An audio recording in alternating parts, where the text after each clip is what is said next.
बातें करते, कभी बड़ी बैठी हुई है, कर नहीं रहे, एज गुजर रही है। रिश्ता जहाँ आपका हुआ है अच्छी जगह हुआ है? जी अल्हम्दुलिल्लाह अच्छे हैं, अच्छी फैमिली है उनकी। ठीक है। तो आपका उनके साथ लव मैरिज है या अरेंज मैरिज, क्या कैसा रिश्ता आपका हो रहा है? मेरी अरेंज मैरिज ही है, मेरे घर वाले कर रहे हैं। ठीक है, घर वाले कर रहे हैं, ये अच्छी बात है।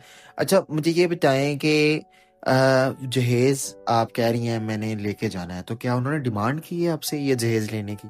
नहीं नहीं, उनकी डिमांड तो नहीं है।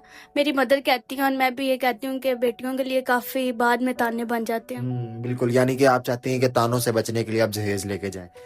अब अगर नॉर्मली बात की जाए, हम अगर जहेज देते हैं अपनी बहनों बेटियों को, तो मेरा ख्याल है कोई 30-35 लाख का तो अकेला जहेज ही बन जाता है। आपने जो जहेज लेके जाना है कितने रुपए तक का सामान है वो?